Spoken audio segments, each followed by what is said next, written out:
Hello, welcome to virtual classroom. PSC എക്സാംസിന് ആവശ്യമായിട്ടുള്ള SCRT content ആണ് നമ്മൾ പഠിച്ചുകൊണ്ടിരിക്കുന്നത്. ഇപ്പോൾ നമ്മൾ കറൻ്റ്ലി പഠിക്കുന്നത് 6ാം ക്ലാസ്സിലെ സോഷ്യൽ സയൻസ് ആണ്. 7th ചാപ്റ്റർ വരെ നമ്മൾ ഓൾറെഡി കവർ ചെയ്തിട്ടുള്ളതാണ്. 8ാമത്തെ ചാപ്റ്ററാണ് നമ്മൾ ഇന്ന് പഠിക്കുന്നത്. ചാപ്റ്ററിൻ്റെ പേര് മധ്യകാല ലോകം. ഇപ്പോൾ ഈ ഒരു ചാപ്റ്ററിൽ എന്തൊക്കെയാണ് പഠിക്കാനുള്ളത് നമുക്ക് പെട്ടെന്ന് തന്നെ സ്റ്റാർട്ട് ചെയ്യാം. ആദ്യം തന്നെ ടെക്സ്റ്റ് ബുക്കിൽ ഒരു വിവരണം തന്നിട്ടുണ്ട്. അപ്പോൾ ആ ഒരു കാലഘട്ടത്തിൽ ഉണ്ടായിട്ടുണ്ടായിരുന്ന ജനജീവിതം എങ്ങനെയാണെന്നുള്ളത് നമുക്കൊന്ന് നോക്കാം. കാലം CE 5ാം നൂറ്റാണ്ട്. യൂറോപ്പിലെ ജനങ്ങൾ ഓരോ ദിവസവും ഭീതിയോടെയാണ് തള്ളി നീക്കിയത്. വടക്കൻ യൂറോപ്പിൽ നിന്നുള്ള ജർമാനിക് വർഗ്ഗക്കാരുടെ നിരന്തര ആക്രമണങ്ങളായിരുന്നു അവരുടെ ഭീതിക്ക് കാരണം. ഇരച്ചു വന്ന ആക്രമണകാരികൾ നഗരങ്ങൾ കൊള്ളയടിക്കുകയും ആളുകളെ കൂട്ടക്കുരുതി നടത്തുകയും ചെയ്തു. ജനങ്ങൾ രാജാക്കന്മാരോട് സങ്കടമുണർത്തിച്ചെങ്കിലും അവരും നിസ്സഹായരായിരുന്നു. അവസാനം രാജാക്കന്മാർ ഒരു വഴി കണ്ടെത്തി. ജനങ്ങളുടെ ജീവനും സ്വത്തിനും സംരക്ഷണം നൽകുന്നവർക്ക് രാജ്യത്തെ ഭൂമി വീതിച്ചു നൽകുമെന്ന് പ്രഖ്യാപിച്ചു. ധീരന്മാരും യുദ്ധവീരന്മാരുമായ നിരവധി പ്രഭുക്കൾ ജനങ്ങളുടെ സംരക്ഷകരായി രംഗത്തു വന്നു. പ്രതിഫലമായി ലഭിച്ച ഭൂമി തങ്ങളോട് കൂറു പുലർത്തിയവർക്കും സേവനങ്ങൾ നൽകാൻ തയ്യാറായവർക്കും അവർ വീതിച്ചു നൽകി. ഇങ്ങനെ ഭൂമി ലഭിച്ചവർ അതേ വ്യവസ്ഥയിൽ മറ്റു ചിലർക്ക് ഭൂമി കൈമാറി. ഇത്തരത്തിൽ വിതരണം ചെയ്ത ഭൂമിയിൽ കർഷകരെ കൊണ്ട് പകലന്തിയോളം ജോലി ചെയ്യിച്ചു. അടിമകളുടേതിനു തുല്യമായിരുന്നു കർഷകരുടെ ജീവിതം. ഇതിലെന്താ പറയുന്നത്? CE 5ാം നൂറ്റാണ്ട് മുതൽ 15ാം നൂറ്റാണ്ട് വരെയുള്ള യൂറോപ്പിൻ്റെ ചരിത്രത്തെ സംബന്ധിച്ചിട്ടുള്ള ചില സൂചനകൾ നൽകുന്ന വിവരണമാണ് നമ്മളിപ്പം വായിച്ചിട്ടുള്ളത്. ഈ കാലഘട്ടം ലോക ചരിത്രത്തിൽ മധ്യകാലം എന്നാണ് അറിയപ്പെട്ടിട്ടുള്ളത്. മധ്യകാല ഇന്ത്യയുടെ ചരിത്രം എന്ത് ചെയ്തിട്ടുണ്ട്? നമ്മൾ ഓൾറെഡി പഠിച്ചതാണ് കഴിഞ്ഞ ചാപ്റ്റേഴ്സിലായിട്ട്. മധ്യകാല യൂറോപ്പിൻ്റെ ചരിത്രം സംബന്ധിച്ചുള്ള കാര്യങ്ങളാണ് നമ്മൾ ഈ ഒരു ചാപ്റ്ററിൽ നോക്കുന്നത്. ഇപ്പം പറഞ്ഞ ഇതൊന്ന് നമുക്ക് എന്തൊക്കെ പോയിന്റ്സ് മനസ്സിലാക്കാം? യൂറോപ്പിലെ ജനങ്ങൾ നിരന്തരം ആക്രമണങ്ങൾ നേരിട്ടിരുന്നു അല്ലേ? ആക്രമണങ്ങളെ ചെറുക്കാൻ രംഗത്ത് വന്ന പ്രഭുക്കന്മാർക്ക് രാജാവ് ഭൂമി വീതിച്ചു നൽകിയിരുന്നു. പിന്നെ അവരെന്ത് ചെയ്യുന്നുണ്ട്? ആ പ്രഭുക്കന്മാർ അവരോട് കൂറു പുലർത്തിയ വേറെ ആൾക്കാർക്ക് അത് കൈമാറ്റം ചെയ്യിച്ചിട്ടുണ്ട്. ലാസ്റ്റ് ഇതിൽ പണിയെടുത്തതൊക്കെ ആരാണ്? കർഷകരെ കൊണ്ടാണ് പകലന്തിയോളം ആ ഒരു കൃഷിഭൂമിയിൽ പണിയെടുപ്പിച്ചിട്ടും ഉണ്ടായിരുന്നത്. താഴെ തന്നിരിക്കുന്ന ഡയഗ്രത്തിൽ നിന്ന് മധ്യകാല യൂറോപ്യൻ സമൂഹത്തിലെ വിവിധ വിഭാഗങ്ങളെ നമുക്ക് പരിചയപ്പെടാം. ഏതൊക്കെയാണെന്നുള്ളത് നോക്കാം. ആ ഡയഗ്രത്തിൽ നോക്കൂ. ഫസ്റ്റ് തന്നെ ആരാണുള്ളത്? രാജാവാണുള്ളത്. അതായത് ഏറ്റവും നല്ല പവർ ഉണ്ടായിരുന്നത് രാജാവിനാണ്. പിന്നെ താഴെയായിട്ട് പ്രഭുക്കന്മാർ, പിന്നെ ഇടപ്രഭുക്കന്മാർ, പിന്നെ ലാസ്റ്റ് വണ്ണാണ് കർഷകർ എന്ന് വരുന്നത്. ഈ സമൂഹത്തിൽ ഏറ്റവും ഉയർന്ന സ്ഥാനം രാജാവിനായിരുന്നു. രാജ്യത്തെ മുഴുവൻ ഭൂമിയുടെയും ഉടമസ്ഥൻ രാജാവായിരുന്നു. രാജാവ് ഭൂമി പ്രഭുക്കന്മാർക്ക് നൽകി. ഇതിനു പകരമായി പ്രഭുക്കന്മാർ രാജാവിന് സൈനിക സേവനമാണ് നൽകിയിട്ടുണ്ടായിരുന്നത്. ഓരോ പ്രഭുവും തനിക്ക് ലഭിച്ച ഭൂമിയുടെ ഒരു ഭാഗം ഇടപ്രഭുക്കന്മാർ എന്ന മറ്റൊരു വിഭാഗത്തിന് നൽകി. പകരം പ്രഭുക്കന്മാർ അവരിൽ നിന്ന് സേവനങ്ങൾ ആവശ്യപ്പെട്ടു. ഇത്തരത്തിൽ ഭൂമിയുടെ ഉടമസ്ഥാവകാശ അടിസ്ഥാനമാക്കി മധ്യകാല യൂറോപ്പിൽ രൂപപ്പെട്ട സാമൂഹ്യ വ്യവസ്ഥിതിയെയാണ് ഫ്യൂഡലിസം എന്ന് വിളിക്കുന്നത്. മനസ്സിലായോ? ഏറ്റവും നല്ല പവർ ഉണ്ടായിരുന്ന അല്ലെങ്കിൽ ഈ ഒരു ഭൂമിയുടെ മൊത്തം അവകാശിയായിരുന്നത് ആരാണ്? രാജാവായിരുന്നു. രാജാവ് എന്ത് ചെയ്തു? പിന്നെ അതിന് കുറച്ച് ഭൂമികൾ ആർക്കാണ് വീതിച്ചു കൊടുത്തത്? പ്രഭുക്കന്മാർക്കാണ്. പ്രഭുക്കന്മാർ രാജാവിന് സൈനിക സേവനം ചെയ്യുന്നതുകൊണ്ട് പ്രഭുക്കന്മാർക്ക് കൊടുത്തു. ഈ പ്രഭുക്കന്മാർ എന്ത് ചെയ്തു? പ്രഭുക്കന്മാർക്ക് സേവനങ്ങൾ ചെയ്തു കൊടുക്കുന്ന ഇടപ്രഭുക്കന്മാർ എന്ന വിഭാഗത്തിന് കൊടുത്തു. ഇങ്ങനെ ഭൂമിയുടെ ഉടമസ്ഥാവകാശത്തിനെ ബേസ് ചെയ്തിട്ടുള്ള ആ ഒരു സാമൂഹ്യ വ്യവസ്ഥിതിയാണ് നമ്മൾ എന്ത് പറയുന്നത്? ഫ്യൂഡലിസം എന്ന് വിളിക്കുന്നത്. ഫ്യൂഡൽ സമൂഹത്തിൻ്റെ ഏറ്റവും താഴെത്തട്ടിലുള്ളവർ കർഷകരായിരുന്നു. ഇമ്പോർട്ടൻ്റ് ആണ്. ഏറ്റവും താഴെത്തട്ടിൽ ആരാണ്? കർഷകരാണ്. ഏറ്റവും മുകളിൽ രാജാവുമായിരുന്നു. സമൂഹത്തിൽ ഏറ്റവും കൂടുതലുള്ള വിഭാഗവും അവരായിരുന്നു. പ്രഭുക്കന്മാരുടെ കൃഷിയിടങ്ങളിലും വീടുകളിലും ജോലി ചെയ്യാൻ ഇവർ നിർബന്ധിതരായിരുന്നു. പ്രഭുക്കന്മാരുടെ കൈവശം ഉണ്ടായിരുന്ന വിശാലമായ പ്രദേശങ്ങളെ മാനർ എന്നാണ് വിളിച്ചിരുന്നത്.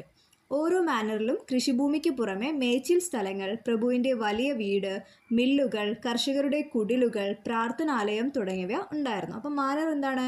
പ്രഭുക്കന്മാരുടെ കൈവശം ഉണ്ടായിരുന്ന വിശാലമായ ഭൂമി, ആ ഒരു പ്രദേശത്തെയാണ് നമ്മൾ മാനർ എന്ന് വിളിച്ചിട്ടുണ്ടായിരുന്നത്. അവിടെ ഈ കൃഷിഭൂമി മാത്രമല്ല അവരുടെ വീടും മറ്റ് കാര്യങ്ങളും ഒക്കെ ഉണ്ടായിരുന്ന ആ ഒരു പ്രദേശത്തിനെയാണ് മാനർ എന്ന് പറയുന്നത്. ഇനി ആ ബോക്സിൽ കൊടുത്തതും കൂടെ നോക്കാം. ഫ്യൂഡ് എന്ന ജർമ്മൻ പദത്തിൽ നിന്നാണ് ഫ്യൂഡലിസം എന്ന പദം രൂപപ്പെട്ടത്. ഫ്യൂഡ് എന്നാൽ ഒരു തുണ്ട് ഭൂമി എന്നാണ് അർത്ഥം. അതും കൂടി ഇന്ന് നോട്ട് ചെയ്ത് വയ്ക്കാം കേട്ടോ. ജർമ്മൻ പദമായിട്ടുള്ള ഫ്യൂഡ് എന്ന പദത്തിൽ നിന്നാണ് ഫ്യൂഡലിസം എന്ന വേർഡ് ഉണ്ടായത്. അതിൻ്റെ മീനിങ് ഒരു തുണ്ട് ഭൂമി എന്നാണ്. ഇനി നഗരങ്ങൾ, കച്ചവടം, കച്ചവട കൂട്ടായ്മകൾ. ഫ്യൂഡലിസം നിലനിന്ന മധ്യകാലഘട്ടത്തിൻ്റെ തുടക്കത്തിൽ കച്ചവടത്തിന് വലിയ പ്രാധാന്യമില്ലായിരുന്നു. മാനറുകളിലെ ഉൽപ്പന്നങ്ങൾ അവിടെ തന്നെ വിനിയോഗിച്ചു. ഓരോ പ്രദേശത്തും സംഘടിപ്പിക്കപ്പെട്ട ചന്തകളിലൂടെയാണ് ഉൽപ്പന്നങ്ങളും കാർഷികോപകരണങ്ങളും വിനിമയം ചെയ്തത്. CE 11ാം നൂറ്റാണ്ടോടെ യൂറോപ്പിൽ നിരവധി പുതിയ നഗരങ്ങൾ വളർന്നു വന്നു. കച്ചവട പ്രാധാന്യമുള്ള സ്ഥലങ്ങളും കരകൗശല വ്യവസായ കേന്ദ്രങ്ങളുമാണ് നഗരങ്ങളായി മാറിയത്. തുറമുഖങ്ങളെ കേന്ദ്രീകരിച്ചും ചില നഗരങ്ങൾ ഉയർന്നു വന്നു. ഇറ്റലിയിലായിരുന്നു ഇത്തരത്തിലുള്ള പുതിയ നഗരങ്ങൾ ആദ്യം രൂപപ്പെട്ടത്. ഏഷ്യൻ രാജ്യങ്ങളുമായും പടിഞ്ഞാറൻ യൂറോപ്യൻ രാജ്യങ്ങളുമായും ഇറ്റലിയിലെ നഗരങ്ങൾ കച്ചവടം നടത്തിയിരുന്നു. വെനീസ്, മിലാൻ, ഫ്ലോറൻസ്, ജനോവ എന്നിവയായിരുന്നു ഇറ്റലിയിലെ പ്രധാന നഗരങ്ങൾ. ന്യൂറംബർഗ് ജർമ്മനി, കോൺസ്റ്റാന്റിനോപ്പിൾ തുർക്കി എന്നിവയും അക്കാലത്തെ പ്രധാന നഗരങ്ങളായിരുന്നു. ഇന്ത്യ, ചൈന തുടങ്ങിയ രാജ്യങ്ങളിൽ നിന്നുള്ള സുഗന്ധവ്യഞ്ജനങ്ങൾ, രത്നങ്ങൾ, തുണിത്തരങ്ങൾ തുടങ്ങിയവ പ്രധാനമായും എത്തിയത് ഈ നഗരങ്ങളിലേക്കായിരുന്നു. അവിടെ നിന്നാണ് മറ്റു യൂറോപ്യൻ രാജ്യങ്ങളിലേക്ക് ഈ ഉൽപ്പന്നങ്ങൾ കൊണ്ടുപോയത്. മധ്യകാലഘട്ടത്തിൽ ഉയർന്നു വന്ന മിക്ക നഗരങ്ങൾക്കും സ്വന്തമായ ഭരണ സംവിധാനം ഉണ്ടായിരുന്നു. ഓരോ നഗരവും വലിയ ചുറ്റുമതിലുകളാൽ സംരക്ഷിക്കപ്പെട്ടിരുന്നു. ശുചീകരണ കാര്യത്തിൽ വളരെ പിന്നോക്കമായിരുന്നതിനാൽ ഇത്തരം നഗരങ്ങൾ പ്ലേഗ് പോലുള്ള പകർച്ചവ്യാധികളുടെ ഭീഷണിയിലായി. അപ്പോൾ C11 നൂറ്റാണ്ടോടെയാണ് യൂറോപ്പിൽ പുതിയ നഗരങ്ങളൊക്കെ വന്നിട്ടുണ്ടായിരുന്നത്. അങ്ങനെ രൂപപ്പെട്ട ആദ്യ നഗരം ഏതാണ്? ഇറ്റലിയാണ്. ഇറ്റലി എന്ത് ചെയ്തിട്ടുണ്ട്? ഏഷ്യൻ രാജ്യങ്ങളുമായിട്ടും അതേപോലെ പടിഞ്ഞാറൻ യൂറോപ്യൻ രാജ്യങ്ങളുമായിട്ടൊക്കെ കച്ചവടം നടത്തിയിട്ടുണ്ടായിരുന്നു. അപ്പോൾ അവിടുത്തെ പ്രധാന നഗരങ്ങൾ ഏതൊക്കെയാണെന്ന് വെച്ചാൽ വെനീസ്, മിലാൻ, ഫ്ലോറൻസ്, ജനോവ എന്നിവയൊക്കെ ആയിരുന്നു ഇറ്റലിയിലെ പ്രധാന നഗരങ്ങൾ.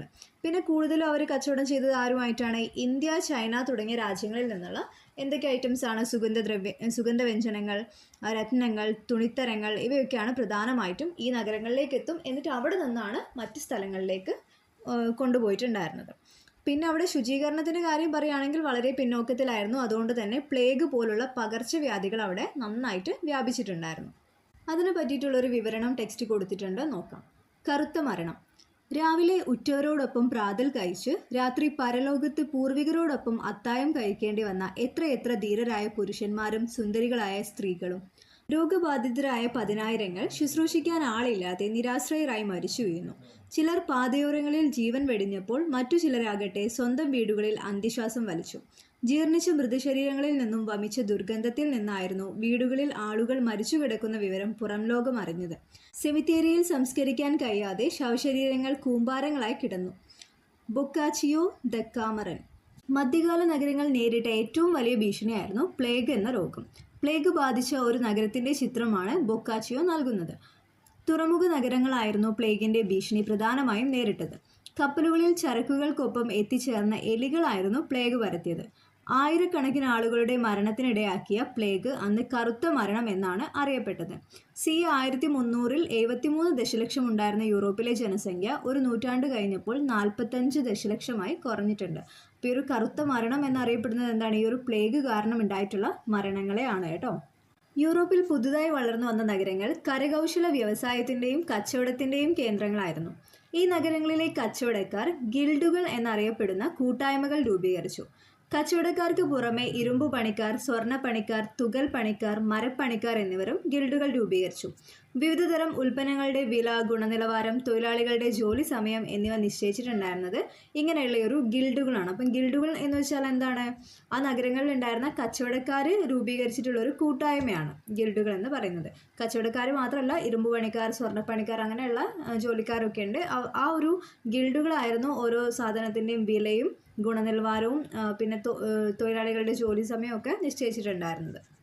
ഇനി മധ്യകാല യൂറോപ്പിലെ വിജ്ഞാനവും കലയും. മധ്യകാല യൂറോപ്പിൽ വിജ്ഞാനം, കല എന്നീ മേഖലകളിൽ ശ്രദ്ധേയമായ പുരോഗതി ഉണ്ടായി.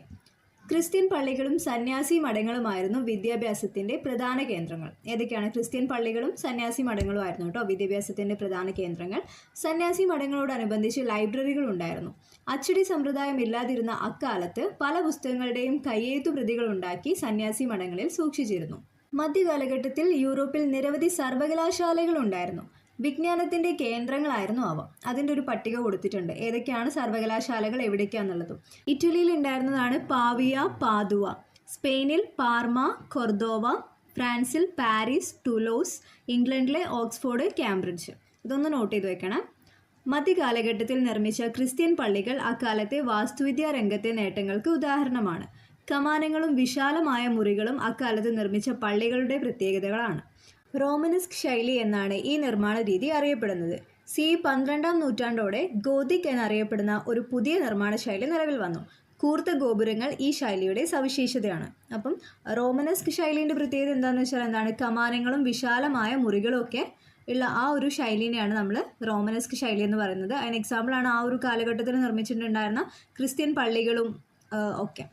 പിന്നെ രണ്ടാമത്തതാണ് നമ്മളിപ്പം പറഞ്ഞിട്ടുള്ളത് ഗോതിക് ശൈലി എന്ന പുതിയൊരു ശൈലി. അതിൻ്റെ പ്രത്യേകതകളാണ് കൂർത്ത ഗോപുരങ്ങൾ ഉള്ളത്. ഇനി നമുക്ക് ഈ മധ്യകാലഘട്ടത്തിലെ ചൈനയും അറബ് ലോകവും കൂടെ നോക്കാനുണ്ട്. മധ്യകാല യൂറോപ്പിനെ കുറിച്ചാണല്ലോ നാം ഇതുവരെ ചർച്ച ചെയ്തത്. മധ്യകാലഘട്ടത്തിൽ വിജ്ഞാനത്തിൻ്റെയും കലയുടെയും മേഖലയിൽ ശ്രദ്ധേയമായ സംഭാവനകൾ നൽകിയവരാണ് ചൈനക്കാരും അറബികളും.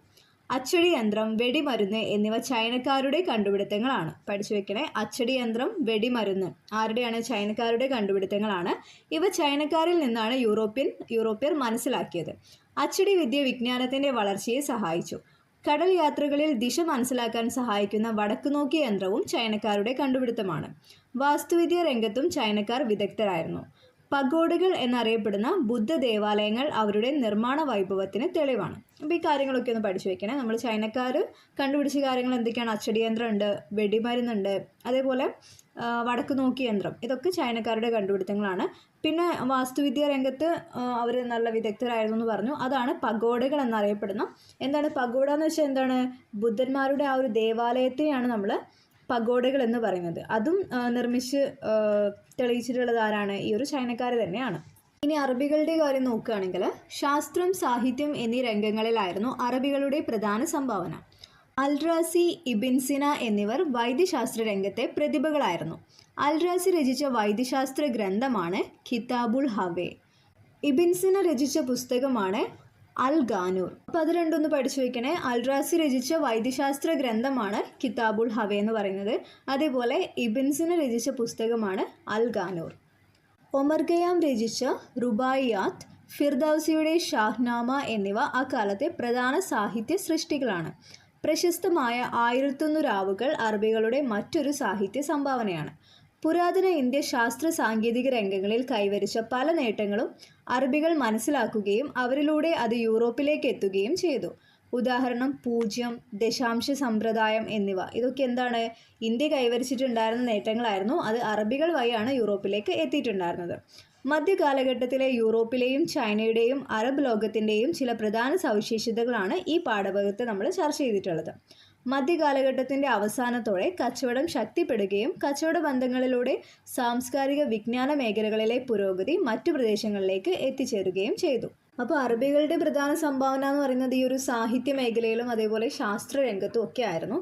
ആ പേരുകളൊക്കെ ഒന്ന് നിങ്ങൾ പഠിച്ചു വയ്ക്കുക കേട്ടോ. ഇനി ചാപ്റ്ററിൻ്റെ ഒരു സമ്മറി കൊടുത്തിട്ടുണ്ട് ടെക്സ്റ്റിലുള്ളത്, നോക്കാം.